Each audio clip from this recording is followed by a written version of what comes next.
वक्रतुंड महाकाय सूर्यकोटि संप्रभा निर्विघ्नं कुरु मे देव सर्वकार्येषु सर्वदा।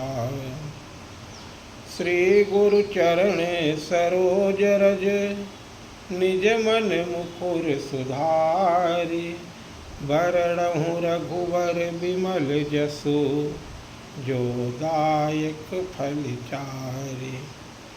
बोधहीन तनु जानिके सुमिरौ पवन कुमार बल बुद्धि विद्या देहु मोहि हरहु कलेश विकार।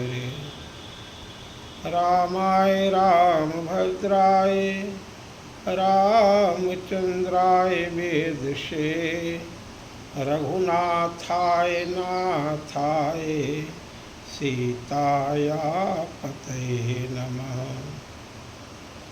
जनक सुता जग जननी जानकी अतिशय प्रिय करुणा निधान की। ताके जुग पद कमल मनावूं जास कृपा निर्मल मति पावूं। बोलो श्री राम जय जय राम। श्री राम जय जय राम। पुनि मन बचन और कर्म रघुनायक चरण कमल बंदहु सब लायक। राजीव नयन धरे धनुषायक भगत विपति भंजन सुखदायक। बोलिए सियावर रामचंद्र भगवान की जय हो।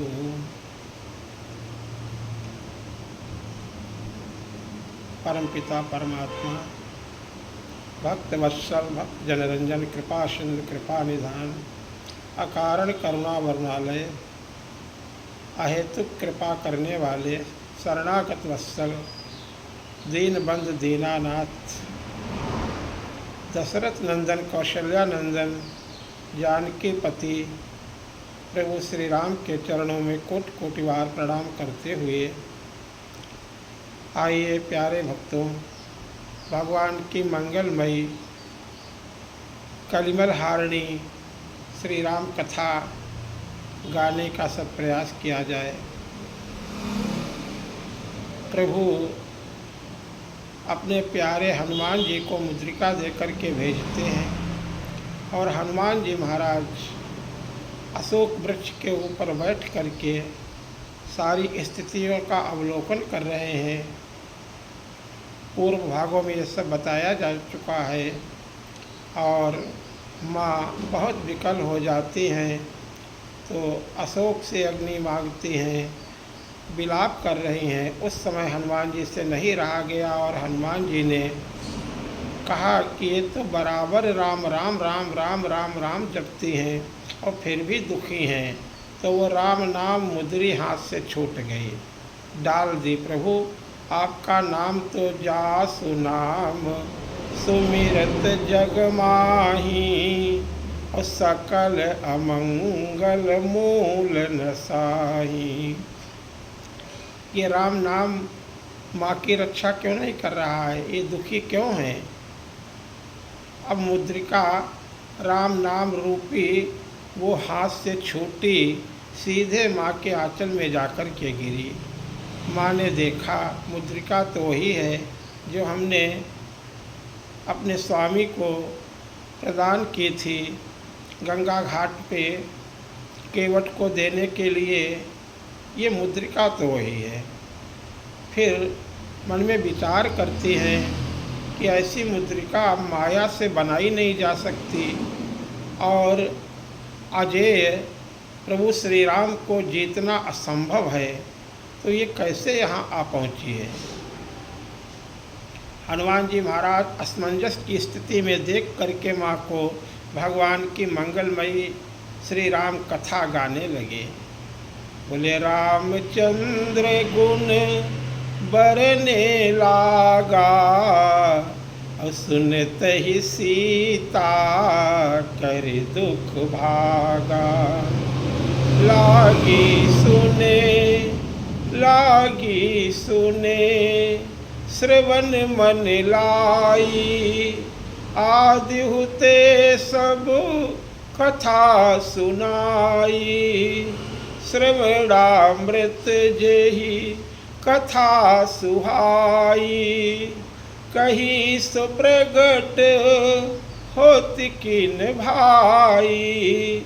तब हनुमंत निकट चली गयऊ, फिर बैठी मन विस्मय भयऊ। रामदूत मैं मातु जान की, रामदूत मैं मातु जान की। सत्य शपथ करूँ उड़ान निधान की, सत्य शपथ करूँ उड़ान निधान की।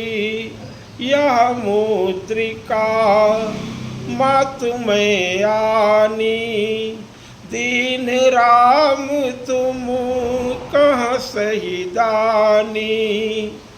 माँ बोली नर बानर ही संग कहु कैसे, कही कथा भई संगति जैसे। ये कथा का प्रभाव है। कपि के बचन सप्रेम सुनी, उपजा मन विश्वास। जाना मन क्रम बचन यह, कृपा सिंधु कर दास। जाना मन क्रम बचन यह, कृपा सिंधु कर दास।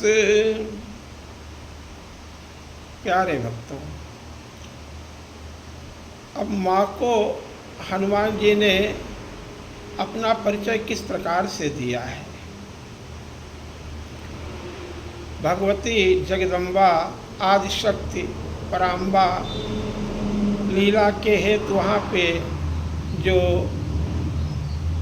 रावण का संहार करने के लिए संहारकारिणी शक्ति रूप में बैठी हुई है, वो साधारण तो नहीं है। सती शिरोमणि सिय गुण गाथा। गोस्वामी जी कहते हैं इस पावन कथा की जो निर्मलता है, पवित्रता जो है, वो सीता मैया है जो सती शिरोमणि है।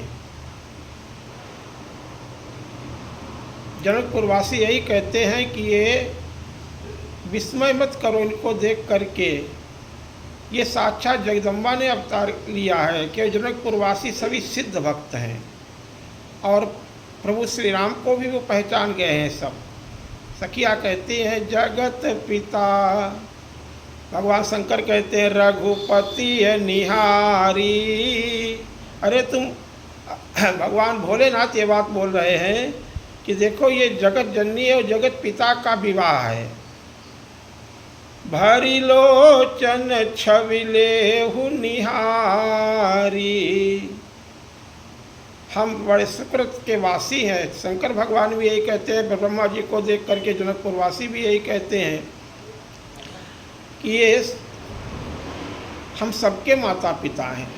ब्रह्मा जी ने देखा कि हमारी रचना तो यहाँ कोई है ही नहीं, तो शंकर भगवान ने समझाया विस्मय मत करो, ये इनका नाम लेने से ही सारे अमंगलों का नाश हो जाता है। जय सिया राम कहो कामारी। तो कहने का तात्पर्य यही है, माँ उस समय जब इस तरह से सोच रही तो हनुमान जी ने वो मुद्रिका डाल दी माँ के चरणों में। माँ ने उससे तुरंत हाथों में ले लिया, गिरने नहीं दिया।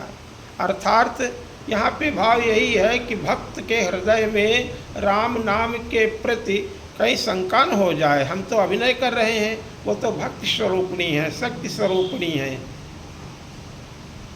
माँ ने राम नाम को गिरने नहीं दिया। राम राम के कहने से कभी भक्त का अहित हो ही नहीं सकता है, वो कभी विपत्ति आ ही नहीं सकती है। तभी तो हनुमान जी महाराज ने लौट करके जब राम जी के पास आएंगे तो तुरंत बाद पहले तो राम जी को थोड़ा रुला देंगे, लेकिन ज्यों ही आप थोड़ा देखते हैं कि अरे हमारे प्रभु दुखी हो गए, तुरंत बात बदल देते हैं। अरे प्रभु वो दुखी, वो तो राम राम कर रही हैं, हमने देखा है। अरे वो तो हमने आपको इसलिए ये कह रहे हैं जल्दी चलो, क्योंकि प्रभु कहा हनुमंत। फिर हनुमान जी की भाषा इस तरह से हो जाएगी राम जी के पास चढ़ करके। मुद्रिका नीचे नहीं गिरने दी माँ ने, कि भक्ति ही भक्त को भगवान के चरणों में पूर्ण भक्ति प्रदान करने वाली जब होती है माँ, तब राम जी स्वीकार करते हैं, तब परमात्मा स्वीकार करते हैं। तो राम नाम रूपी मुद्री को जो हनुमान जी लेकर के आए थे वो उन्होंने डाल दी।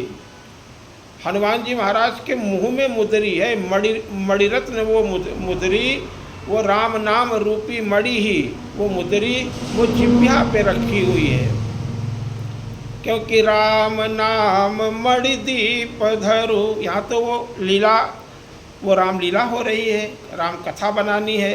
इसलिए किसी ने कहा कि हनुमान जी मुद्री कहाँ कैसे लेकर के गए थे, उन्होंने हाथ में पकड़े हुए थे, कैसे ले करके गए थे।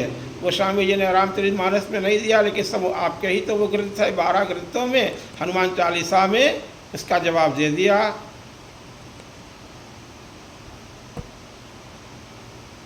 बड़ी मुद्रिका मेली मुख माही और जलधि लांघि गए अचरज नाही। अरे मुद्रिका मेली मुख माही जलधि लांघे अचरज, आश्चर्य की बात इसमें नहीं है, अचरज नाही।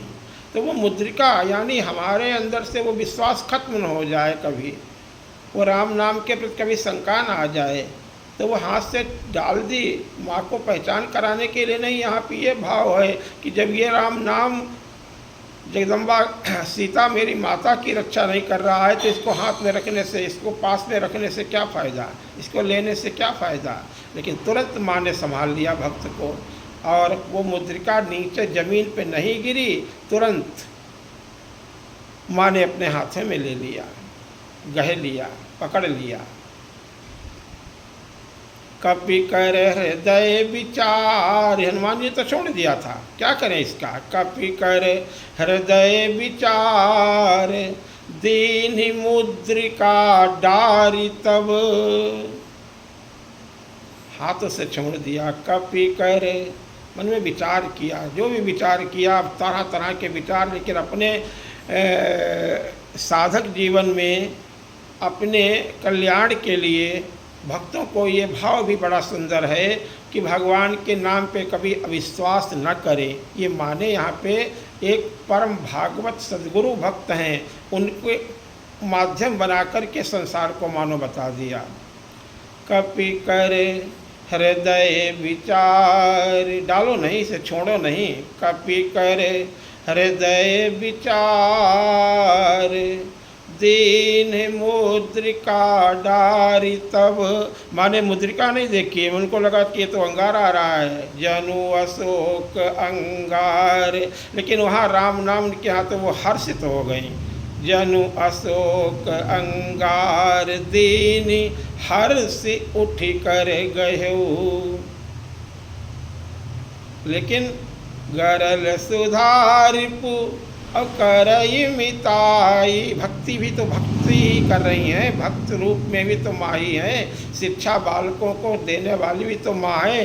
पराम्बा दुर्गा मैया पार्वती मैया अभिनय करती हैं, लेकिन भक्तों को तो राम रस माँ ने ही पिलाया है, भवानी ने ही पिलाया है। ऐसे ही राम भक्ति को प्रदान करने वाली तो सद्गुरु सीता मैया ही हैं।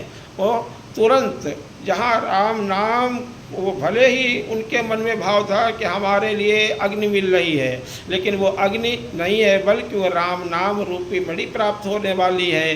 अरे वहाँ तो तुरंत भाव बदल गया, वहाँ तो हर्षित हो गई हैं। वास्तव में वो हर्ष ही व्यापक हो गया है, अर्थात हर्ष ही अब प्राप्त होगा। दीन ही हर्ष उठी कर, माँ को क्या मालूम हनुमान जी बैठे हुए हैं यहाँ तो, लेकिन यहाँ पे ये भाव है कि जो उल्टा सोचते हैं, जब राम नाम हमारे साथ होगा, राम भक्ति हमारे पास होगी, तो जब हमारा मन इतना विचलित हो जाएगा कि हम आत्महत्या करने के लिए भी अपने मन में भाव लाने लगेंगे, उस समय सहायक बनकर के राम नाम आ जाएगा हमारे पास। ये अनुभव की बातें, ये संतों की बातें हैं। अंततोगत्वा भक्त का भगवान कभी पतन नहीं होने देते। भक्ति जिसके हृदय में है उसका कभी पराभव नहीं होने देते। अंततोगत्वा उसको सर्वभाषते प्रभु विजय पथ पे ही बढ़ाते हैं, उसका आत्मबल बढ़ाते हैं, उसके अंदर अंतः प्रेरणा में अपनी स्फूर्ति, अपना ऐसा भाव, ऐसा प्रकाश भर देते हैं, ऐसा कोई उपाय कर देते हैं, ऐसा कोई सहायक भेज देते हैं, ऐसा कोई सद्गुरु भेज देते हैं, ऐसा कोई संत भेज देते हैं, ऐसा कोई अवलंबन भेज देते हैं। ऐसा भगवान की कृपा से ही तो ये होता है। तो वो बाण हनुमान जी बनकर के जो गए हैं, वो अमोघ बाण पहुंच गया वहाँ है। माँ ने देखा वो मुद्रिका है, अरे ये तो मुद्रिका है, ये तो हमारी ही मुद्रिका है, माँ सोच रही हैं। अब ये यहाँ कैसे पहुँची है? अरे राक्षस तो इसलिए अब देखिए, अगर उनके स्वरूप, अपने स्वरूप को भी जानती हैं और प्रभु के भी स्वरूप को जानती हैं, लेकिन तुरंत यही बात मुँह से निकली कि अरे असंभव कार्य संभव कैसे हो सकता है, यहाँ कैसे आ सकती है? इसको माया से बनाया नहीं जा सकता है, इसकी रचना इसी प्रकार की कोई दूसरा कर ही नहीं सकता है, क्योंकि राम नाम से जटित मुद्री है। ये मुद्रिका ऐसे बनाना दूसरे के लिए असंभव है और इसे प्राप्त करना भी असंभव है, क्योंकि भगवान अपने प्रभु को जानती हैं कि श्री राम को जीतना भी असंभव है। रामो राजमणि सदा विजयते, रामम रमेशम भजे, रामेण विहिता निशाचर चमु रामाय तस्मै नमः। प्रभु का पराभव कोई कर नहीं सकता है, उन्हें जीत कोई सकता नहीं है, तो फिर यहाँ आई कैसे? और माया से कोई भी चाहे जितना बड़ा माया भी हो राक्षसों में, लेकिन इसकी नकल बना करके नहीं बना सकता। इसकी जैसी, इस मुद्री की जैसी कोई मुद्री तैयार नहीं कर सकता है। अब ये कौन है, कैसे आई ये है, कौन लाया है, ये विचार कर रही। अचानक हनुमान जी नहीं पहुँचे हैं सामने। हनुमान जी ने सोचा, ग्राम्य भाषा में हनुमान जी महाराज ने अवधी भाषा में, अवध की भाषा में, जनकपुर की भाषा में, वहाँ की बोलचाल वहीं का कोई है। क्योंकि अगर यहाँ की भगवान हनुमान जी महाराज तो बड़े ज्ञानी हैं, वो तो ज्ञानी नाम अग्रगण्यम हैं। उन्होंने बहुत उपदेशात्मक भाव से कथा नहीं सुनाई है, बल्कि गाने लगे हैं, जैसे गोस्वामी जी गाते हैं। ये जो है साम वेद में इतनी सुंदर गायन कर रहे हैं। रामचंद्र गुण बरने लागा, तुरंत राम भगवान की कथा आदि से अंत तक, कि जैसे जैसे महाराज रघु के पुत्र, दिलीप के पुत्र महाराज रघु हुए, और रघु के पुत्र अज हुए, और अज जी महाराज के पुत्र दशरथ जी हुए, अयोध्या नरेश, उनके यहाँ प्रभु श्री राम, लक्ष्मण, भरत, शत्रुघ्न का प्रादुर्भाव हुआ। और वो इतने गुण, सर्वगुण संपन्न कि उन्होंने अपने गुरुदेव वशिष्ठ जी से विद्या प्राप्त करके और सभी गुणों से सभी अल्पकाल गुरुग्रह गए, पढ़न रघुराई, बाल लीलाएँ सब सुनाई, आदि से अंत तक सारी कथा सुना रहा है संक्षिप्त रूप में। हनुमान जी महाराज कहते हैं बहुत सुंदर बाल लीलाएँ की, और उसके बाद में वो विद्या अध्ययन करने के लिए गए और गुरुग्रह गए। पढ़न रघुराई, अल्पकाल विद्या सब आई, जाकी सहज श्वास श्रुति चारी, सो हरि पढ़या कौतुक भारी। उनके सभी संस्कार संपन्न हो रहे हैं। जातकर्म संस्कार हुआ, मुंडन हुआ, उसके बाद जनेऊ दिया गया और फिर वो गुरुग्राम पढ़ने के लिए गए और पढ़ कर के आए तो अपनी बाल लीलाओं से अपनी किशोरावस्था में अपने पिता को बड़ा आनंदित करते हैं और वो शिकार खेलने जाते हैं और राजा दशरथ जी को लाकर के पावन मृग मारहि जिय जानी। पावन मृग, भगवान पशुओं को, उन पशुओं का वध नहीं करते हैं बल्कि वो जो श्राप बस, जिय जानी का अर्थ क्या है, पहचान करके जो श्राप बस किसी मृगयोन में पहुंच गए उनका कल्याण कर रहे हैं। और इधर राजा को ये बाल लीलाएं दिखा रहे हैं कि जिससे राजा प्रसन्न होते हैं और सोचते हमारे बच्चे बड़े बलवान हो गए हैं और इस तरह से उनको ला कर के दिखाते हैं। आज हमने सिंह का देखो शिकार किया, आज बाघ का शिकार किया। पावन मृग मारहि जिय जानी और दिन प्रतिनृपहि दिखावहि आनी। फिर उनका होता क्या है, बोलो जय मृग राम बाण के मारे। जैसे राक्षसों का उद्धार भगवान करते हैं, वो अपने धाम में भेज देते उन्हें हैं, ऐसे उन मृगों का शिकार करके अपने धाम में भेज देते हैं। सांप बस हो गए हैं, मृग योनि में पहुंच गए हैं, हिंसक हो गए हैं और वो साधारण जनता को अर्थात निरीह पशुओं को परेशान भी कर रहे थे। उनका कल्याण करने के लिए लीलाएं प्रभु ने की है। इसलिए भगवान के हाथों से जो मृग जो मारे जाते हैं वो तुरंत वैकुंठ धाम चले जाते हैं। जे मृग राम बाण के मारे और ते तनु तजी सुरलोक सिधारे। ऐसी ना बहुत सी लीलाएं प्रभु की गाते हुए हनुमान जी कहते हैं। और फिर एक दिन की बात, महाराज विश्वामित्र जी, मुनिवर विश्वामित्र जी जो है अपने यज्ञ की रक्षा के लिए उन्होंने जान लिया कि प्रभु का अवतार हो चुका है और मन में आते ही इसी बहाने से लाओ प्रभु के दर्शन करें चल करके और उनको यहाँ ले आए तो हमारे यज्ञ की रक्षा करेंगे। वो दशरथ जी से मांगने के लिए जाते हैं। दशरथ जी ने उनका बड़ा सम्मान किया, उनका पाँव पखारा, उनकी बहुत अच्छे ढंग से ब्राह्मणों के साथ जाकर के अगवानी की, चरणोदक लिया और उन्हें सिंहासन पे, अपने सिंहासन पे आकर के बिठाया और फिर उन्हें विविध भांत से भोजन करवाया। और फिर जब वो तृप्त हो गए पूर्ण रूप से और तब महाराज दशरथ जी ने उनसे पूछा कि भगवान आपका आगमन किस कारण से हुआ है। उन्होंने तुरंत बोल दिया कि वो तो मांगने ही आए थे। महाराज दशरथ जी भी सशंकित थे लेकिन उन्होंने मांग ही लिया। यूँ ही इतना कहा तुरंत मांग बैठे, हम आपके दोनों पुत्रों को लेने आए हैं, अनुज समेत और देहु रघुनाथा और निशिचर बधमय होब सनाथा। यद्यप महाराज दशरथ जी अपने प्राण दे सकते थे और अन्य पुत्रों के विषय में विचार कर सकते थे लेकिन अपने पुत्र राम को तो वो दे ही नहीं सकते थे, उन्होंने बिल्कुल मना कर दिया। तब गुरुदेव वशिष्ठ जी ने उन्हें विविध भांति से समझाया और उनके यश वैभव कीर्ति के उत्थान के लिए ये तुम्हारी अलौकिक कीर्ति को बढ़ाएंगे, ये बड़े बड़े अलौकिक कार्य करेंगे जिससे तुम्हारा संसार भर में नाम होगा। तुम दे दो इनके साथ में, इनका सर्वथा कल्याण होगा।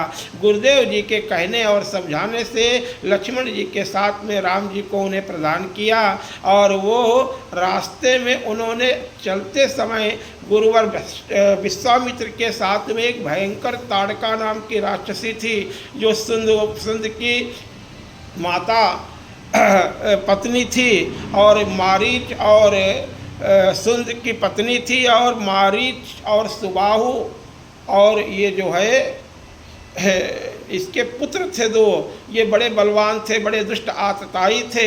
उसने मार्ग रोक लिया। वो क्षणी थी पूर्व समय में, बाद में साप बस राक्षसी बन गई। भगवान ने दीन जान करके गुरु जी की आज्ञा से उसका एक बाण से ही उद्धार कर दिया। एक ही बाण प्राण हरि लीना और दीन जानिते ही निज पद दीना। ये बड़ी दीन है। भगवान की ऐसी करुणा है, आपके स्वामी श्री राम जी की ऐसी करुणा है, ऐसी कथाएं सुना रहे हैं। और फिर उन्होंने अलौकिक कृत्य किया।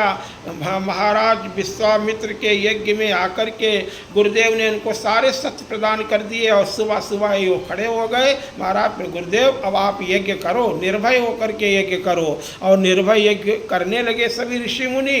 उसी समय मारीच सुबाहु 60 करोड़ राक्षसों की सेना लेकर के हाहाकार करते हुए, मारो काटो की आवाज़ करते हुए आ गए। अब उस समय भगवान ने तुरंत ही, और जो मारीच उसको एक बिना फड़वाला बाण मारा, जो अयोध्या से वो और जनकपुरी के बीच से बक्सर के घाट जहाँ समीप, वहाँ पे जहाँ पे वो यज्ञ हो रहा था बक्सर में, वहाँ से सीधे आकर के लंका में गिरा और सुबाहु को उस अग्निबाण से जला दिया। 60,000 करोड़ राक्षसों का वध एक साथ ही उनके छोटे अनुज लक्ष्मण जी ने, वो कितने शक्तिशाली हैं, उनका सफाया कर दिया। अब तो जय जयकार हो गई। उसी समय समाचार आया कि धनुष यज्ञ हो रहा है। अब तो भगवान बड़े हर्षित हो गए, माँ को सुनाने के लिए बातें कर रहे हैं हनुमान जी। और तुरंत ही आपके ही वहाँ धनुष पिताजी जो धनुष यज्ञ कर रहे थे, मानो ये बता रहे हैं, धनुष यज्ञ सुनी रघुकुल नाथा, हर्षि चले मुनिवर के साथ। घर से हर्षित होकर चले, यहाँ से हर्षित होकर के चले। मार्ग में अहिल्या का उद्धार किया, माँ का जो सदानंद की माता और गौतम ऋषि की पत्नी थी, उनका कल्याण करके गंगा घाट पे गए। वहाँ गंगा स्नान किया, मन प्रसन्न हो गया। वहाँ गुरुदेव कौशिक ने वहाँ गाद सून ने उनको गंगा के उत्पत्ति की कथा सुनाई, बड़ा मन प्रसन्न हो गया। वहाँ स्नान किया, दान किया और भगवान ने मंगलमयी कथा सुनी, इसलिए ध्यान हो गया गंगा मैया का, तीर्थ का ध्यान हो गया। अब तो फिर से प्रसन्न होकर के चले और आगे आगे चल कर के वहाँ से प्रसन्न होकर के, विस्तार नहीं करना है, आगे चल कर के जनकपुर की शोभा को देखते हुए वहाँ नर नारियों के उनके ऊपर मोहित हो गए। और फिर आपने गुरुदेव जी की आज्ञा से जनकपुर के वासियों का और जनकपुर की गलियों का सबका अवलोकन किया अपने छोटे अनुज के साथ में। फिर संध्या समय गुरु के उस भाव को दर्शाते हुए, गुरु जी का डर अपने मन में रखते हुए बालकों से विदा मांग करके गुरुदेव के पास आते हैं, रात्रि में सेवा करते हैं। सुबह उठ कर के गुरुदेव जी की आज्ञा से पुष्प चुनने के लिए पुष्प वाटिका में जाते हैं, जहाँ गौरी मंदिर में सीता जी आती हैं, किशोरी जनक नंदिनी आती हैं और वो जो है वो वहाँ पे उनका दिव्य मिलन होता है। गौरी मैया से जनक नंदिनी किशोरी जी को, सीता जी को आशीर्वाद मिलता है, ये श्यामले बरही जिनके ऊपर तुम्हारा चित्त आकृष्ट हुआ है और आपके वो वशीभूत हो गए हैं, आपको देख करके यही आपको मिलेंगे। मनुजा ही राचो मिलहि सोबरु, सहज सुंदर सावरु, करुणा निधान सुजान सीलु, स्नेहु जानत रावरो। यही भांति गौरी असीस सुनिसिय, सहित ही हरसियली, तुलसी भवानी पूज पुनि पुनि, मुदित मन मंदिर चली।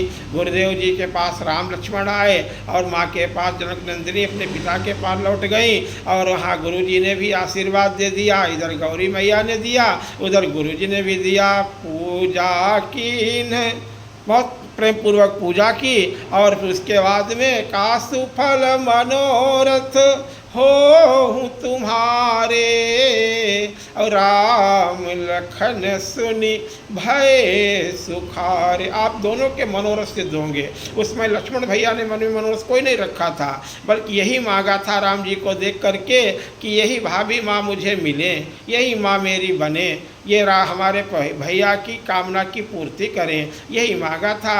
और राम जी ने जो मांगा था वो राम जी के आदि जब से भगवान का उनका आदि अंत तो कोई पार पावा हो ही नहीं सकता है, लेकिन वो तो हमेशा से उनकी अर्धांगिनी है, तो वो इस भी लीला में भी आपको प्राप्त होंगी, आपके सफल मनोरथ होंगे। सतानंद आकर के समाचार देते हैं जनक यज्ञ का और वहाँ सब पहुँचते हैं। सब उठ कर के खड़े हो गए, भगवान को अपनी अपनी भावना के अनुसार देखा और विश्वामित्र जी जो सबसे ऊंचा सिंहासन था उस पर जाकर के अपने दोनों शिष्यों के साथ में बैठ गए। फिर वहाँ सब ने उन्होंने अविवेकी राज्यों ने अपना बल लगाया, लेकिन कैसे उठा सकते थे। डगई न शंभु सरासन कैसे, और कामी बचन सती मन जैसे। कोई नहीं उठा पाया, सब पराभव को प्राप्त हो गए। 10,000 राजाओं ने प्रयास किया, उनका भी बल घट गया। वो धनुष तो चैतन्य था। अंततः गत्ता जनक जी महाराज बहुत दुखी हो गए और उन्होंने कुछ क्योंकि आर्त उस समय उनका भाव था, बड़े दुखी थे, इसलिए राजाओं से कहा आप क्या कर रहे हो, बैठे बैठे अपने अपने घर जाओ। हम तो जान गए हैं कि अब पृथ्वी वीरों से विहीन हो गई है, लेकिन आपके देवर ये लक्ष्मण जी इस बात को सहन नहीं कर सके और तुरंत उठ करके खड़े हो गए और उन्होंने वहाँ पे फिर कुछ पौरुष का बखान किया। और ये इसीलिए किया कि प्रभु आप ये कूटस्थ ब्रह्म की तरह क्यों बैठे हुए हैं। कूटस्थ ब्रह्म यानी जो सबके अंतर हृदय में विराजमान रहता है, लेकिन वो करता कुछ नहीं है, वो तो उसने व्यवस्था बना रखी है। कर्म प्रधान अभी स्वर चिराखा, बोले जो जस कर सो तस फल चाखा। सभी तो बोल रहे हैं, सभी तो उठकर खड़े हो गए हैं, सभी तो अपने अपनी बातें कर रहे हैं, लेकिन आप ही मौन बैठे हुए हैं। अब इनको महाराज जनक जी के इस व्यथा को दूर कीजिए, दर्द को दूर कीजिए, दुख को दूर कीजिए। और वो काल जब बोले, वे महाकाल के स्वरूप लक्ष्मण जी महाराज हैं, ये साक्षात जब समय बोला तब गुरुदेव ने तुरंत आज्ञा दे दी। विश्वामित्र और कोई पंचांग थोड़ी देखा था, अब तो उठिए महाराज। विश्वामित्र आप सगुण रूप में आए हैं, भक्तों का दुख दर्द हरण करने के लिए आए हैं। विश्वामित्र और समय शुभ जानी, तुरंत आज्ञा दे दी। उठहु राम भन जऊ भव चापू मेटहुता। अच्छा, इनकी शर्त छोड़ो, ये विवाह के आप हम जानते हैं आप इसी उद्देश्य से आप तो निर्विकारी हैं, लेकिन कम से कम जनक जी जैसे ज्ञानी भक्त का ये दुख तो दूर करो, ये डूब रहे हैं, इनको बचाओ। तो उठहु राम भंजहु, क्या भव चापू, ये जो जहाज डूब रहा है, भव चापू मेटहु तात जनक परितापू। गुरुदेव जी की आज्ञा से वो जहाज ही तो डूब रहा था। बूढ़ सकल समाज चढ़ा जो प्रथम ही मोह बस। गोस्वामी जी ने भी कहा है, विस्तार करने में समय ज़्यादा हो जाएगा। कहने का तात्पर्य ये जो है, वहाँ पे हनुमान जी महाराज आदि से अंत तक कथा सुना रहे हैं, वो भाव बता रहे हैं संक्षिप्त रूप से। तो महाराज श्री राम जी ने उठ कर के, वो तो सीता आपने ही तो ऐसी विनय की थी, आप भूल गई। अरे वो इतने हल्के हो गए, वो चैतन्य धनुष था, वो तो सारी आपने ही कहा था, सभी देवता, सभी गणेश जी को, गौरी जी को, शंकर जी को, सबको मनाया। अंत तो गत्ता धनुष की ही तो आप नित्य बचपन से पूजा कर रही थी, ये आपने बोला, बालेपन से आपकी पूजा कर रही हूँ। अब आप ही इतने हल्के हो जाओ, नहीं तो ये सुकुमार आपकी माता जी तो बड़ी द्रवित हो गई थी, बड़ी भयभीत हो गई थी। अरे इतने बड़े बड़े विकराल रावण बाण छुआ नहीं चापा, हारे सकल भूप कर दापा, धन राजकुंवर कर देही, बाल मराल की मंदर लेही। ये क्या हंसी करवा रहे हो। तो उस समय आपने बड़ी विनय की और वहाँ पे प्रार्थना की धनुष से कि अब आप इतने हल्के हो जाओ, इतने हल्के हो जाओ। उसने कहा वो हजारों करोड़ों टन का हो गया था, 10,000 राजा लगे थे, लेकिन उस समय आपके कथनानुसार आपने कहा कि इनको देख लो, जितना उठा सके उतने हल्के हो जाओ। आप वजन भी नहीं बता सकी थी कि कितने हल्के हो जाओ, क्योंकि आपने इनको पुष्प तोड़ते हुए देखा था।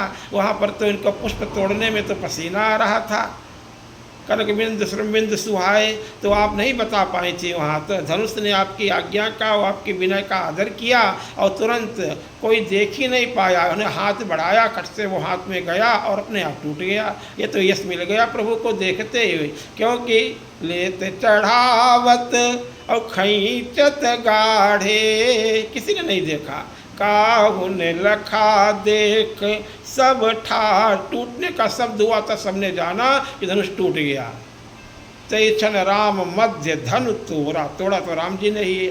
अभिमान को, अहंकार को तोड़ तो राम ही सकते हैं। वो अहंकार स्वरूप, शिव स्वरूप भगवान भोलेनाथ का धनुष है, उसका ये दुष्ट अहंकारी राजा कैसे तोड़ सकते हैं? आग से आग कैसे भी बुझा सकते हैं? जो समदर्शी हैं, जैसे चलते हैं जैसे मस्त हाथी चलता है, कोई जल्दी नहीं, कोई उतावलापन नहीं और कोई हर्ष विषाद नहीं, उनके अंदर समता है। समता से ही वो अहंकार टूटता है, विनय से ही टूटता है। धनुष को प्रणाम किया, सज्जनों को प्रणाम किया, ब्राह्मणों को प्रणाम किया, गुरुदेव को प्रणाम किया। ऐसी शीलता देख करके कौन नहीं टूट जाएगा? धनुष तो टूट गया, राम जी ने तोड़ दिया। आपका विवाह राम जी के साथ हो गया और बहुत दिनों तक अगवानी विधिपूर्वक चारों भाइयों का विवाह वहाँ दशरथ जी महाराज लेकर के बारात पहुँचे। बड़ी धूमधाम से विवाह संपन्न हुआ। उस बीच में महाराज परशुराम जी भी आए, उन्होंने भी थोड़ी लीला की, लेकिन राम जी की शीलता को और पौरुष को पहचान गए, उनके स्वरूप को जान गए। अंततोगत्ता अपना भी धनुष दे करके और विनय करके बार बार 9 बार क्षमा मांगी और क्षमा मांग करके अपने गंधवान पर्वत को विदा हो गए, प्रस्थान कर गए। ऐसे अलौकिक कृत्य करने वाले आपके पतिदेव हैं। भाव ये है, आप क्यों चिंता कर रही हैं? क्यों इस प्राण देने पे क्यों उतारू हो रही हैं माँ? भाव ये बताने का है। और फिर उसके बाद में किन्हीं कारणों से अब कैकेयी अम्बा का ये भाव बन गया, उस पर ज़्यादा प्रकाश न डालते हुए उन्होंने वरदान मांग लिया। उसके बाद में उनकी क्या हुई, दशरथ जी भी उनके विपरीत हो गए, उन्होंने तो प्राण ही उनके पिता ने छोड़ दिए और बाद में और उनके साथ में उनका वनगमन हो गया। वहाँ से वो सभी भक्तों को आनंदित करते हुए अपने भैया लक्ष्मण के साथ में और आपके साथ में यानी सीता जी के साथ में आए, चित्रकूट में निवास किया और वहाँ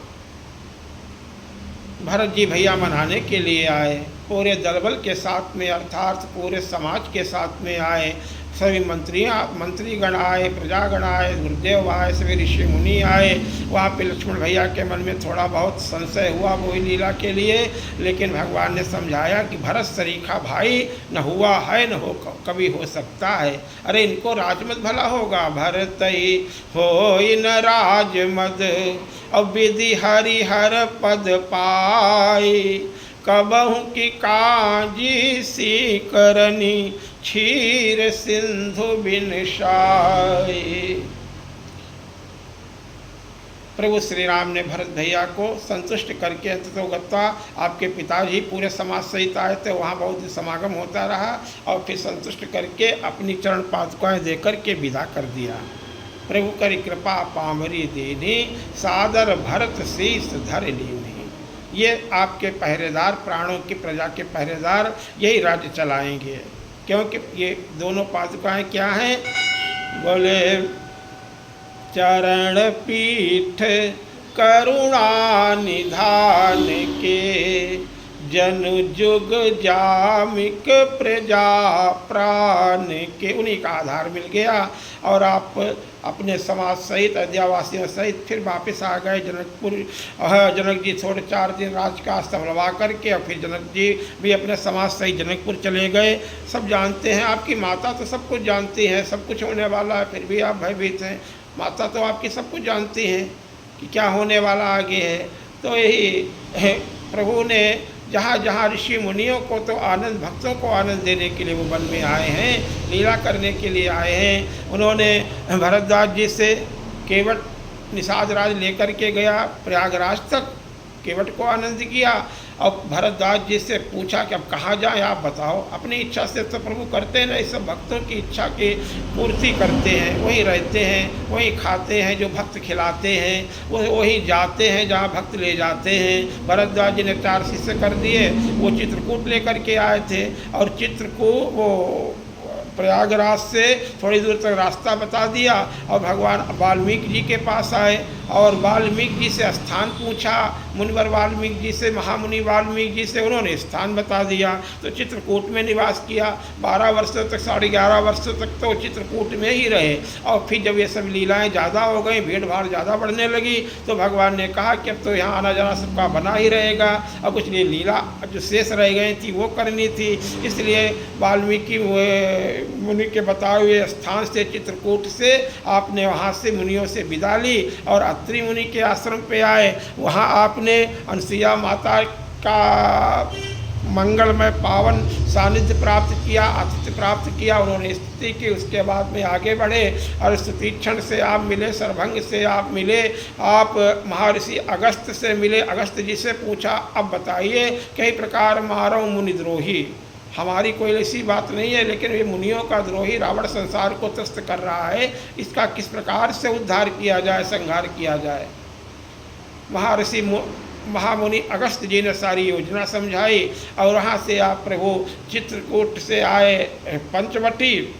महामुनि जो तो समीप में ही दंडकारण्य में रहते थे, अगस्त महामुनि ने बताया थोड़ी दूर जाकर के पंचवटी में दंडकारण्य में निवास करो। वहाँ थोड़ा निवास किया तो खरदूषण तिसरा इत्यादि ये दुष्ट आ गए, तो भगवान ने उनका कल्याण कर दिया। राम राम कहि तनु तजहि पावहि पद निर्वाण, और करी उपाय रिपुमारे क्षणमहु कृपा निधान। और उनका जब उद्धार हुआ, संहार हुआ, तो जो सूर्पनखा पहले आई थी उसी कारण से सब विवाद हुआ था, वो उसकी नाक कटवा कर के वो जो अपने इन भाइयों का कल्याण करवा कर के अब रावण के पास आई है। यहाँ तक की कथा संक्षिप्त रूप से बताई। हनुमान जी महाराज ने बड़े आनंद पूर्वक बताई सारा। अरे ये तो पहले तो वहाँ का तो कल्याण करके ही प्रभु ये सब तो चाहते ही थे, उन्होंने तो आप ये सब जो है भाव बता दिया कि आपके साथ ही तो योजना बनाई है कि तुम पावक महू क्यों करती हो, ये तो लीला के लिए आप आई हैं ना। तुम पावक महू करऊ निवासा, बोले कब तक, बोले जब लगी करऊ निसाच। ये राम कथा सुना रहे हैं और सीता मैया सुन रही हैं। सारी राक्षसियाँ चली गई हैं, एकांत में सीते मैया वहाँ पे हैं, वो भी चली गई, वो भी बाद में डर गई थी, सीता भी बाद में चली गई। तो सीता मैया हनुमान जी की एक गुप्त वार्ता है, राम कथा सुना दी, राम जी के विषय में बता दिया, रामचंद्र गुण और ये सब बातें बताएं। अब याद करो, दुख करने की क्या बात है। जो ही राम कथा वो सुनी, सारा दुख भाग गया। अरे उन्होंने बाली का वध किया, आगे की बात बता दी। बाली महाबल जिसने रावण को कांख में बात दाब लिया था और वानरों से मित्रता, वो सब जो बात कथा में सब बताए, नर वानर संग को कैसे कई कथा संगति वही जैसे सारी बातें बता दी। माँ को पूर्ण विश्वास हो गया, चरणों में सिर झुकाया, मैं आपका हूँ माँ, मैं आपका पुत्र हूँ, मैं कोई गैर नहीं हूँ, कोई पराया नहीं हूँ। अवधी भाषा में सारी बातें की, अपनत्व जनाया। माँ ने पुत्र को पहचान लिया, माँ ने पुत्र को पहचान लिया। अपना नाम नहीं पहले बताया, पहला संबंध क्या बताया, मैं राम जी का भेजा हुआ, राम जी का दूत हूँ, राम जी का दास हूँ, राम दूत। और आप मेरी माँ हैं, वो मेरे पिता। जब आप माँ है तो पिता है, माँ ही पिता का परिचय देती है। पहले आप अपना पुत्र मुझे स्वीकार करें तभी वो पिता बनेंगे। इसलिए अभी रामदूत उनके लिए, प्रभु के लिए बोल रहे हैं, लेकिन आप मेरी माता हैं, आप स्वीकार कर लेगी तो वो मुझे पिता, अपना पुत्र मुझे मान लेंगे। रामदूत मैं मात जानकी और सत्य, मैं शपथ पूर्वक कहता हूँ। और गुप्त नाम ये बताए, ये गुप्त नाम बताए, जानकी ने कह करके संबोधित किया। क्योंकि जानकी रघुनाथ जी के अलावा और कोई माँ को नहीं जानते। जो वहाँ का नाम है वैसे सब जानते हैं। जानकी, जानकी ये राम जी ने नाम रखा है, जनक की तनिया जानकी। यह रघुनाथ जी जानकी कह कर के बुलाते हैं, क्योंकि जानकी नाम उनको बड़ा प्यारा लगता है, वो अतिशय करुणानिधान की प्यारी हैं। तो ये गुप्त नाम है। और माँ राम जी कह कर के लेकर, हमारे यहाँ संस्कार ऐसे हैं, सभ्यता ऐसी है भारतीय, तो अपने पतियों का नाम नहीं, अपने बड़े बेटे का ही कहा गया है, अपने पति का, अपने गुरु जी का, इस पे नाम नहीं लेने चाहिए पत्नी के। तो ये शास्त्रों ने बताया है। तो माँ भी नाम नहीं लेती है जो नाम है प्रभु का, और रघुनाथ जी भी नाम वो नहीं लेते हैं, सीता कह करके कभी नहीं। अभी कभी जो विलाप करुण होता है तब तो वो वही उसी नाम से पुकारते हैं, वो भी उस अवस्था में, और नहीं तो गुप्त रूप से। और आपस में जब चर्चा करते हैं, जो अंतरंग चर्चा होती है, जो निवास की चर्चाएं होती हैं, वहाँ का क्या कह कर पुकारते हैं, जानकी। और जानकी मैया कहती हैं अपने प्रभु को करुणा निधान, आप बड़े दयालु हैं, करुणा भक्तों को अपनाते हैं, माँ सबको मिलवाती हैं। तो वो हनुमान जी ही अंतरंग जैसे भक्त जानते हैं। हनुमान जी ने बताया, राम जी ने को बता रखा है कि रामदूत मैं मातु जानकी, हे माता जानकी, और राम दूत मैं मातु जानकी, और किसकी सौगंध? बोले सत्य सफत करुणा निधान की मुद्रिका रघुनाथ जी ने स्वयं मुझे दी है। यह आपको इसीलिए दी है कि ये मुद्रिका आप तो जानती हैं ये माया से नहीं रखी जा सकती और रघुनाथ जी को कोई जीत नहीं सकता है, तो रघुनाथ जी ने ही तो हमें दी है।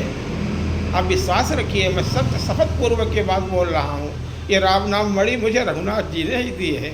सत्य शपथ करुणा निधान की यह मुद्रिका मातु मैं आनी, और दीन राम तुम कहाँ सहीदानी। फिर भी मैंने पूछा था, ये बताओ ये क्योंकि मुझे माँ को तो वानरों को देख करके डर लगता था, और ये वानरों से मित्रता उन्होंने कैसे कर ली, ये कैसे क्या हुआ? तो सारी बातें बताई संक्षिप्त रूप से कि हमें सुग्रीव ने भेजा वहाँ पे परीक्षा लेने के लिए कौन है। बाली से हमेशा वो भयभीत रहते हैं, बाली उन्हें मारने पर उतारू रहता है। तो मैंने जा कर के फिर उनको अपना विप्रवेश बना कर के गए थे माँ, और वहाँ जा कर के उनको प्रणाम किया। वो समझ गया, बाद में बातचीत हुई, सारी बात बताई, और फिर मैं उनको पहचान गया माँ, और मैं जान गया, मैं चरणों पे लौट गया और उन्होंने मुझे अपना लिया। हमने ही सुग्रीव को जाकर के उनसे मिलवाया, सुग्रीव के पास ले जाकर के, और सुग्रीव मित्र बन गए हैं। उनको इनकी करुणा है, और ये दास बन गया है उनके चरणों का, और बाली का उद्धार कर दिया है प्रभु ने, अंगद को अपनी शरण में ले लिया। इस समय सुग्रीव राजा हैं। इस तरह से ये सारी बातें हुई। तब तो माँ को सारे बातें सुनकर के विश्वास हो गया पूर्ण रूप से। नर बानर ही संग कहु कैसे, और कही कथा संगति भई जैसे। यहाँ तक की सारी बातें हनुमान जी ने प्रेम पूर्वक गा करके सुनाई, कथा माँ को सुनाई। दुख तो रामचंद्र गुरु बरने लगा, राम की कथा सुन करके दुख दूर हो गया था, अब पूर्ण विश्वास हो गया है। कपि के वचन सप्रेम स्नेहा, ये झूठ नहीं बोल रहा है, ये मेरा लाडला आ गया है। माँ जान गई, बार बार माँ माँ माँ शब्द का उच्चारण करते हैं, झड़ी लगाती है माँ शब्द की।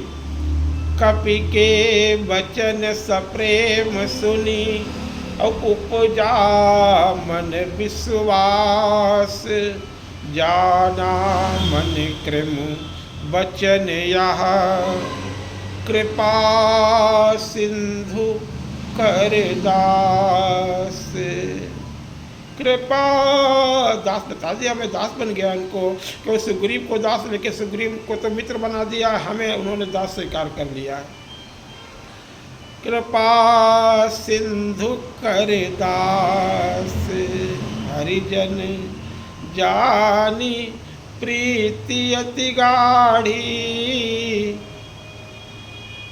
माँ जान गए, माँ जान गई, प्रीति अति गाढ़ी।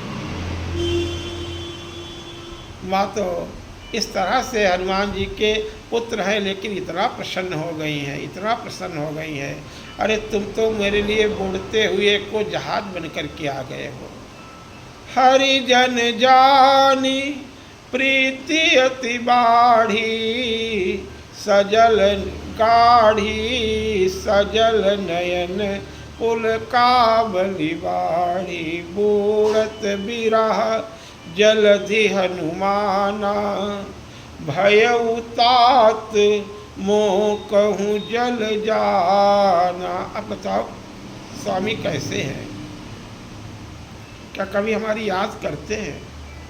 उनको हमारी याद आती है? हनुमान जी महाराज कहते हैं, माँ क्या बात करती हो आप? वो याद करते हैं, वो आपको भूलते ही कब हैं ये पूछो। वो आपको किसी क्षण नहीं भूलते हैं, निरंतर आपकी ही याद में रहते हैं।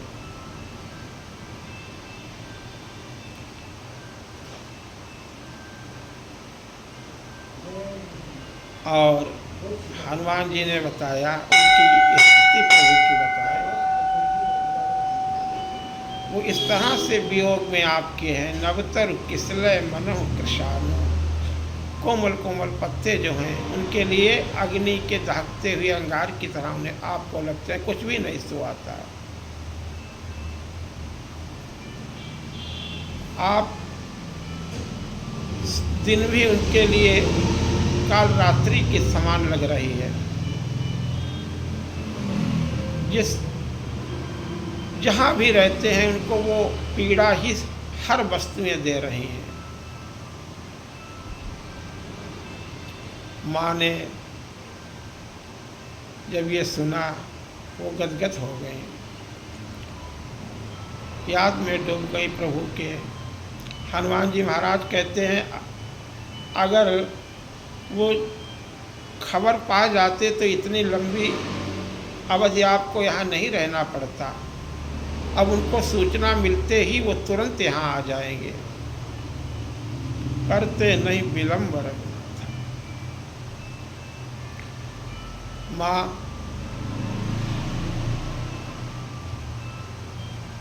चरणों में गिर पड़े। हनुमान जी महाराज हैं। माँ हनुमान जी से बहुत प्रसन्न हो गई हैं। कहो राम वियोग तब सीता, मोकों सकल भय विपरीता। राम जी ने ये संदेश भेजा है। सुन करके संदेश माँ हनुमान जी से कहती हैं कि तुम्हारे समान कोई नहीं है। अब इतना प्रसन्न हो गई हैं रघुनाथ जी की खबर पाकर के, रघुनाथ जी का संदेश पाकर के माँ आशीर्वाद की झड़ी लगा देती है। अजर अमर गुण निधि शुद्ध हो, करऊ बहुत रघुनायक छो। अजर अमर तो आप भाई हैं, लेकिन ये जो छोहू कहा रघुनाथ जी सुनसुत, हे पुत्र अजर अमर हो जाओ।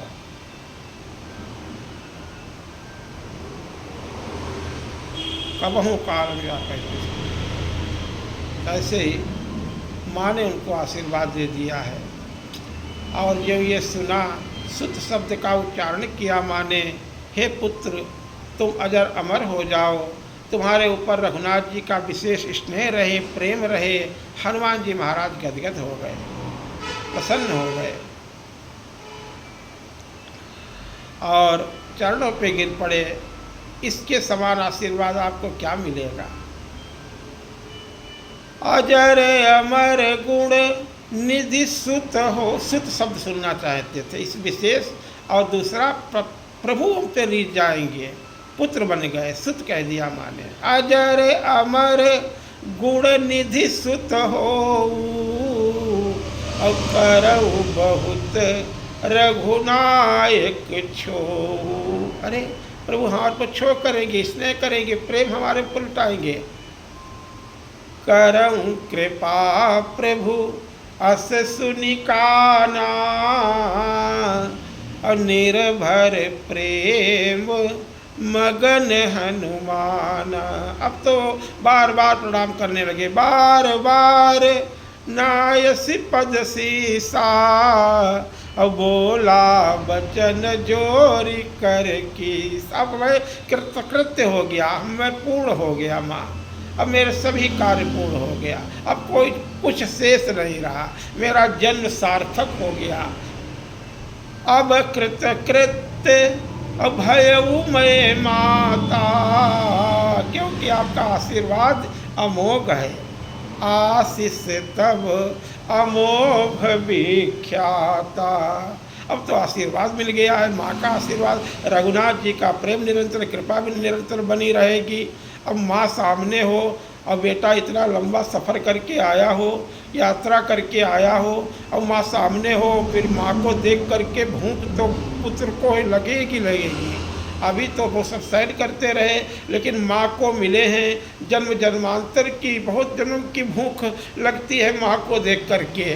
माँ इतनी करुणामयी माँ सामने, और हनुमान जी महाराज ने ये एक प्रेम की भूख है, ये श्रद्धा की भूख है, ये विश्वास की भूख है, ये करुणा प्राप्त करने की भूख है, ये अपनी शीलता प्रकट करने की भूख है, ये माँ के आगे अपना शिष्यपना प्रकट करने की भूख है।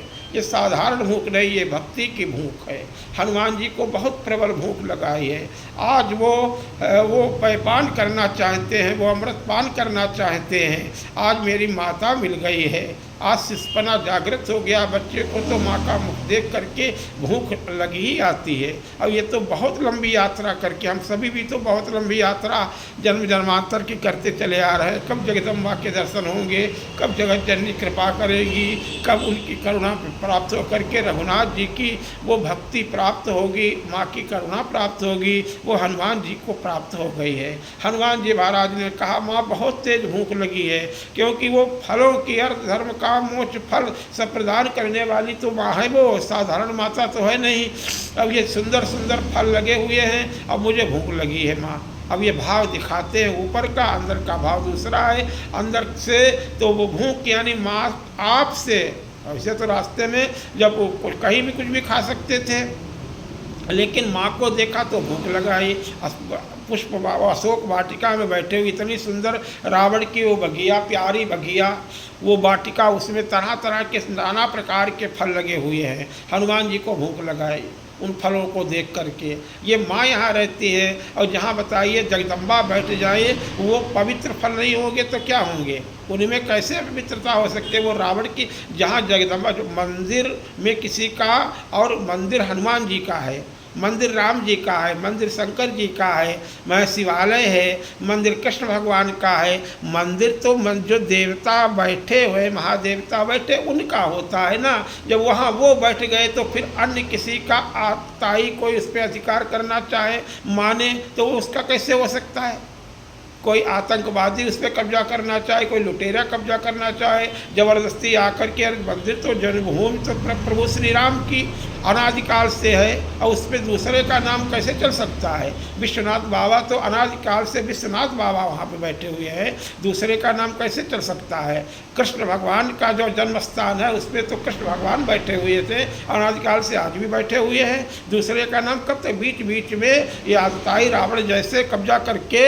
अब लंका तो माँ पार्वती ने अपने लिए भोले बाबा से मांग करके बनवाई थी। भोले बाबा ने चलो ब्राह्मण को दान कर दी, ठीक है। सात्विक प्रकृति के लोग यहाँ रहें, संत महात्मा, आप पूजा करना। आप विश्वा मुनि जो है, उनसे कहा कि यहाँ धर्म कर्म होते रहने चाहिए। मंदिर है, मंदिर तो कहीं जाएंगे, क्योंकि उसमें कोई भी आकर के वालिया आक्रांता ने कब्जा कर लिया तो मंदिर तब भी वो बोला जाएगा, और कभी न कभी उससे मुक्त करा लिया जाएगा। आज भी वो चलता चला आ रहा है। तो वहाँ भी रावण रूपी लुटेरे ने अपनी शक्ति के मद में आकर के कुबेर देवता भगवान शंकर के मित्र, वो जो लोकपाल, उनको वो महामुनि विश्रवा ने, पुलस्त के पुत्र, वो भी सात्विक प्रकृति के, जो भगवान शंकर ने दक्षिणा में उनको प्रदान कर दी थी। वो कुबेर राज्य करता था।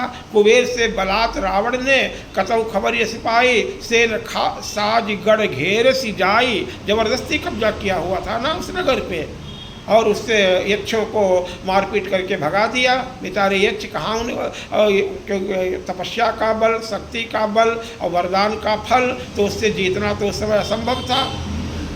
अपना अपना पूर्ण होता है, समय पाकर के ही सारे कार्य सिद्ध होते, समय लगता है, लेकिन अंततोगत्वा सत्य की जीत होती जरूर है। जब भगवान देखते हैं यदा यदा ही धर्म से ग्लानिर्भवति भारत, जब हो धर्म का हानि, तो किसी किसी रूप में आते हैं। धीरे धीरे विभूतियाँ अपनी भेजते हैं। नाना प्रकार के जो भक्ति काल युग से भगवान सदगुरुदेव भगवान रामानंदाचार्य जी उसी काल में उससे पहले आ गए, और उसी समय से ही हम 12 शिष्यों के साथ में भक्ति का जनजागरण शुरू कर दिया। उसी समय से नाना प्रकार के सुरों की उत्पत्ति भी शुरू हो गई। ये सब भगवान की दिव्य विभूतियाँ थी। संघर्ष चलता रहा, अंततोगत्वा 500 वर्ष नहीं पूरे हो पाए कि कार्य सिद्ध हुआ। ये क्षणिक समय है, ये तो उतार चढ़ाव चलते रहते हैं, लेकिन आदिकाल से परमात्मा ही यानी सत्य ही विजयी होता रहा है और होता रहेगा, ये सभी जानते हैं। असत्य जो है सत्य को थोड़ी देर के लिए दबा सकता है, लेकिन पराजित नहीं कर सकता। ये सभी जानते हैं, सभी शास्त्र जानते हैं, संत जानते हैं। संघर्ष होता रहता है, समय पर अपनी करुणा को दिखाने के लिए भगवान आते हैं, विविध रूपों में आते हैं। और ज़्यादा प्रबल जब संग्राम होना होता है तो स्वयं आ जाते हैं, परमात्मा आते हैं और उन भक्तों के साथ मिलकर के, उन सूरों के, उनकी हनुमान जी सरीखे, ये सब कौन है? ब्रह्मा जी ने कहा कि राम प्रभु का अवतार होने वाला है, तुम लोग क्या करोगे? तुम सभी पहुँचो, तुम क्या करोगे? देवताओं से कहा उनकी लीला भूमि सजाओ। ये सब देवता ही तो आए थे। बनचर देह, भगवान भोलेनाथ स्वयं वानर बन गए प्रभु की सेवा करने के लिए। माँ पार्वती पूछ बन करके हनुमान जी के अंग में ही वो अर्धनारीश्वर स्वरूप 11वां रुद्र का समाया हुआ है। हम भी सेवा करेंगे, आप ब्रह्मचारी रहेंगे, कोई बात नहीं। हमारे बिना शक्ति के बिना भक्ति कैसे होगी? वो तो श्राप ही दे दिया था माँ ने। विश्वा कहा कि आपने लोभ के बस में मांग तो लिया है, लेकिन यहाँ सात्विक प्रकृति के मंदिरों में तो धर्म से युक्त व्यक्ति ही रह सकता है। अर्थात लंका नगरी में धार्मिक वृत्ति विभीषण सरीखे भक्त का ही राज्य हो सकता है, तुम्हारा नहीं अविचल राज्य होगा। रावण चाहे कहता है बहुत लंबा रावण का राज्य रहा, अरे सतयुग में अंत में चलो द्वापर त्रेतायुग में थोड़ा थोड़ा रहा, लेकिन एक कल्प में तो 1000 चतुर्युगी बीतती हैं। और राम जी ने विभीषण को राज्य कितना दिया है? करे हो कल्प भरी राज तुम, न जाने कितने सतयुग, त्रेता, द्वापर, कलयुग, ऐसे 1000 चतुर्युगी जब बीतेंगे तब तक विभीषण निरंतर राज्य कर रहा है। आज भी वो भगवान रंगनाथ की पूजा करने के लिए आते हैं। दिव्य लंका वो भी है, ये दिव्य, ये जो आंखों से देख रहे हैं ये सब कुछ नहीं है। वो अटल राज्य हो जाता है, वो अटल स्थित है अंतरिक्ष में, इसका पता लगाना मुश्किल है। वो दिव्य भक्त ही जान पाते हैं। एक कल्प का राज विभीषण करेगा, भक्त करेगा। भाव कहने का तात्पर्य यही है। भगवान हनुमान जी महाराज जो हैं वो जो भी कार्य करते, अधिकतर कार्य तो पूछ ही करती है, वो जगदम्बा पार्वती ही का ही स्वरूप है। अर्थात पूछ वाले प्रतिष्ठा, अब आगे चर्चा फिर करेंगे। तो इस समय भूख लगाई है। हनुमान जी की बड़ी मंगलमय लीला शुरू हो रही है। बड़ी कौतुकी आप है, बड़े खिलाड़ी हैं। अब उनको वो शिक्षा देकर के ही आएंगे, ऐसे तो आएंगे नहीं कि माँ को इन राक्षसियों ने तंग किया है। और राक्षसियाँ तो क्षमा मांग करके चली गई हैं, लेकिन राक्षसियाँ भेजी गई तो राक्षसों के द्वारा है। ये सब जो है रखवाले हैं, इन्हीं की ये वाटिका की ये भी रखवाली है, तो इनको भी तो थोड़ा सबक सिखाना है। इसलिए माता मुझे भूख लगी है, भूख लगाई है। सुनहु मातु अतिशय भूखा, लागी देखी और सुंदर फल रूखा। पवित्र करेंगे और उसको जहाँ हनुमान जी भोले बाबा शिवालय, वो साक्षात भोले बाबा पहुँच गए हैं, उस वाटिका को भी तो पवित्र करके आएंगे। अब वो पहले वाली वाटिका तो रह नहीं जाएगी। अब हनुमान जी यहाँ लीलाएँ करेंगे। इसलिए माँ कहती हैं क्या तुम्हें रास्ते में किसी ने बेटा भोजन नहीं कराया? बोले लंका की तरफ जब से उड़ना शुरू किया है तब से रास्ते में तो सब खाने वाले ही मुझे मिले। खिलाने वाला कौन इस लंका में है? खाने वाले सब मिले। शुरुआत में वो एक सुरसा आ गई जो देवताओं ने भेजी थी, वो कहते हैं मैं तुम्हें खा जाऊंगी। दूसरी वो सिंहिका थी, वो जल में रहती थी, वो भी मुझे निगल गए, उसको भी मुँह फाड़ करके पेट चीर करके मैं आया। सुरसा देवताओं के द्वारा भेजी थी तो उसको संतुष्ट करके आया। लंकिनी ये पहरेदार एक मिली, वो भी मुझे खाना ही चाहती थी। खिलाने वाले यहाँ कहाँ बैठे? ये तो संसार भर को खाने के लिए बैठे हैं। ये दुष्ट किसी को खिलाते थोड़े हैं। साधु वधि संत महात्मा, इनका तो स्वरूप ही ऐसा है। और संतों में और यानी देव और दैत्य में अंतर ही क्या है? माँ नहीं मातु पिता, कौन क्या पहचान? एक भक्त मिला जिसने मेरी सेवा की, वहाँ थोड़ा विश्राम भी मिला। एक भक्त सिर्फ इस लंका नगरी में। बोले माँ नहीं मातु और पिता नहीं देवा, और साधु ने सन करवा वही सेवा। संत महात्माओं को तो अपना चाकर बनाते हैं, जबरदस्ती उससे सेवा लेते हैं, उनको सताते हैं, ऐसे यहाँ सब रहते हैं। इसलिए माँ बहुत तेज भूख लगी है, आपकी कृपा होगी तो कुछ नहीं है। बड़े बड़े बड़े असुर यहाँ हैं, बहुत भयानक है, बहुत बड़े बड़े हैं। माँ आप चिंता मत करो, लेकिन माँ कैसे चिंता न करे, छोटा सा ये शिशु बहुत छोटा लघु रूप धारण करके गए थे, उसी रूप में अभी बातचीत कर रहे हैं। छोटा सा मारुति वो बचपन वाला जैसे छोटा सा बहुत छोटा शिशुपना वाला रूप है। माँ के आगे तो ऐसा रूप बना नहीं सकते हैं। माँ करुणामयी, मेरा बेटा इतनी बड़ी बड़ी बातें कर रहा है। माँ ने कहा कि बेटा एक बात बताओ, क्या तुम इतनी बड़ी बड़ी बातें कर रहे हो कि वे प्रभु को बस मालूम पड़ जाए, अगर आ जाएंगे और मेरे कौतुक लागी संग कभी सेना आप लोग ये खेल के लिए सब लाएंगे सेना, उनको जीत लेंगे, ये बताओ तो इनके वानर सहयोगी सब इतने ही बड़े बड़े हैं क्या? तो हनुमान जी ने कहा नहीं, हमसे छोटे छोटे भी हैं, थोड़ा बहुत हमें उनमें है। तब तो जीत लिया लंका को। माँ ने कहा जब तुम इतने बड़े हो, मन में भाव ये विनोदात्मक, माँ ने सोचा इतने बड़े हैं और ये इतने बड़े कई योजन वाले राक्षसों को कैसे जीत पाएंगे। माँ सोच में पड़ गई। हनुमान जी ने कहा अभी पूर्ण विश्वास माँ को दिलाना ही होगा। माँ के सामने जो ही विकराल रूप हनुमान जी ने विशाल सतयोजन की तरह जैसे सुरसा के आगे बढ़ाते चले गए थे, ऐसे बढ़ाते चले गए। माँ ने वो भीम रूप देखा। बेटा शांत हो जाओ, मेरा विश्वास जागृत हो गया। तुम तो अकेले ही पूरी लंका को त्रिकूट पर्वत से उखाड़ ले जाने में समर्थ हो। अब वाल्मीकि रामायण इत्यादि रामायण में उल्लेख भी है। माँ से कहा हनुमान जी ने, माँ आप मेरी पीठ पे बैठ जाओ और मैं इन राक्षसों में किसी में इतनी ताकत नहीं है, हिम्मत नहीं है जो हमें रोक सके। सबको मार पीट करके मैं सबसल आपको राम के पास पहुंचा दूंगा। लेकिन धन्य हो सती शिरोमणि असिय गुण गाथा, सोई गुण अमल अनुपम पाथा। एक तो बेटा हम बिना अपने पति की आज्ञा से, हमारे पुत्र जरूर हो लेकिन हम बिना पति की आज्ञा से आपके साथ में नहीं चल सकती। और दूसरा भाव ये है कि हमारे पति ने प्रतिज्ञा की है, निश्चरहीन करऊँ मैं भुज उठाई पन कीन। माँ का भाव ये माँ जानती, माँ निश्चरहीन करऊँ मैं भुज उठाई पन कीन, और सकल मुनिन के आश्रमन जाय जाय सुख दीन। माँ तो सारी योजना सारी बातें जानती है, तो उनको ही गौरव, यही जामवंत जी ने समझाया था। इसलिए बेटा तुम्हारे साथ नहीं चल सकती हूँ, हाँ फल खाने की आज्ञा दे रही हूँ। माँ तो पूर्ण विश्वास हो गया। छोटे रूप में हनुमान जी थोड़ा और कम हुए और माँ को सिर झुकाया, प्रणाम किया और फल खाने के लिए माँ की आज्ञा से आप आगे बढ़े। यहाँ पे विराम लेंगे, 2 बार प्रभु का नाम बोले, फिर आनंद पूर्वक चर्चा होगी। बोलो श्री राम जय जय।